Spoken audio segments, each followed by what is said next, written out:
Hi friends, welcome to mother's kitchen by Arya. എല്ലാവരും സുഖമായിട്ടിരിക്കുന്നു അല്ലേ? അപ്പോൾ ഇന്ന് നമ്മൾ ഉണ്ടാക്കാൻ പോകുന്ന റെസിപ്പി ക്യാരറ്റ് പച്ചടിയാണ്. ഈ റെസിപ്പി എല്ലാവരും ഒന്ന് ഓണത്തിന് ട്രൈ ചെയ്ത് നോക്കണം. അപ്പോൾ ക്യാരറ്റ് പച്ചടി ഉണ്ടാക്കാനായിട്ട് ഞാനിവിടെ 3 ചെറിയ ക്യാരറ്റ് എടുത്തിട്ടുണ്ട്. അതിൻ്റെ തൊലിയൊക്കെ കളഞ്ഞ് നല്ലതുപോലെ ക്ലീൻ ചെയ്തെടുത്തിട്ടുണ്ട്. ഇനി ഇത് നമുക്ക് ചെറുതായി ഒന്ന് ഗ്രേറ്റ് ചെയ്തെടുക്കാം. നിങ്ങൾക്ക് ചോപ്പറിൽ വെച്ച് ചോപ്പ് ചെയ്ത് വേണമെങ്കിലും എടുക്കാവുന്നതാണ്. അല്ലെങ്കിൽ കുക്കറിൽ അരിഞ്ഞിട്ട് 3 വിസിൽ കേൾപ്പിച്ച ശേഷം മിക്സിയിലിട്ട് അടിച്ച് പേസ്റ്റ് രൂപത്തിലാക്കി വേണമെങ്കിലും പച്ചടി ഉണ്ടാക്കാം. ഇപ്പോൾ ഇത് ഞാൻ നല്ലതുപോലെ ഗ്രേറ്റ് ചെയ്ത് എടുത്തിട്ടുണ്ട്. മുഴുവനും ഗ്രേറ്റ് ചെയ്തെടുത്തു. ഇനി ഇത് നമുക്ക് വേവിക്കാനായി വെക്കാം. അപ്പോൾ പച്ചടി ഉണ്ടാക്കാനായിട്ട് ഞാനിവിടെ ഒരു മൺചട്ടി അടുപ്പിൽ വെച്ചിട്ടുണ്ട്. ഇതിലേക്ക് നമ്മുടെ ഗ്രേറ്റ് ചെയ്ത ക്യാരറ്റ് മുഴുവനായി ഇട്ട് കൊടുത്ത ശേഷം കുറച്ച് കറിവേപ്പിലയും 2 ടേബിൾ സ്പൂൺ വെള്ളവും ഒരു 1/4 ടീസ്പൂൺ ഉപ്പും ചേർത്ത് നന്നായി ഇളക്കി ഇത് അടച്ച് വെച്ച് നമുക്കിത് വേവിക്കാം.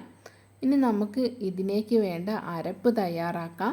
അതിനായി ഞാനിവിടെ ഒരു മിക്സിയുടെ ജാറിലേക്ക് 1/4 കപ്പ് തേങ്ങയും 1/4 ടീസ്പൂൺ ജീരകവും 1 പച്ചമുളകും 1 ടേബിൾ സ്പൂൺ തൈരും കുറച്ച് വെള്ളവും ചേർത്ത് നല്ലതുപോലെ അരച്ചെടുത്തിട്ടുണ്ട്. നമ്മുടെ ക്യാരറ്റ് ഒന്ന് ഇടയ്ക്ക് ഇളക്കി കൊടുക്കാം. ഏകദേശം ഒന്ന് വെന്ത് വന്നിട്ടുണ്ട്. ഇനി ഇതിൻ്റെ വെള്ളമൊക്കെ ഒന്ന് വറ്റി വരട്ടെ, അതുവരെ നമുക്ക് കുക്ക് ചെയ്യാം. ഇപ്പോൾ ക്യാരറ്റിൻ്റെ വെള്ളമൊക്കെ വറ്റി ഏകദേശം വെന്ത് വന്നിട്ടുണ്ട്. ഇനി നമ്മൾ അരച്ച് വെച്ചിരിക്കുന്ന അരപ്പ് ഇതിലേക്ക് ചേർത്ത് നല്ലതുപോലെ ഇളക്കി കൊടുക്കാം. അരപ്പിൻ്റെ പച്ച മണമൊക്കെ മാറി ഒന്ന് വറ്റി വരുന്നത് വരെ ഇളക്കി കൊടുക്കാം.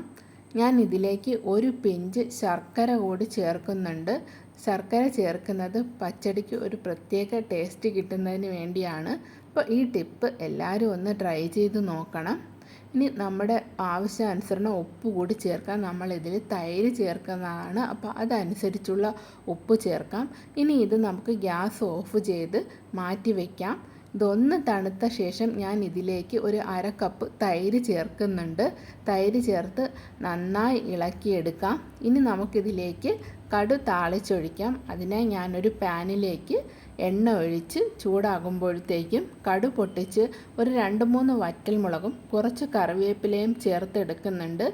ഇത് നമ്മുടെ പച്ചടിയിലേക്ക് ചേർത്ത് കൊടുക്കാം. കടു താളിച്ച് കഴിഞ്ഞാൽ നമ്മുടെ ക്യാരറ്റ് പച്ചടി ഇവിടെ റെഡിയായി കഴിഞ്ഞു.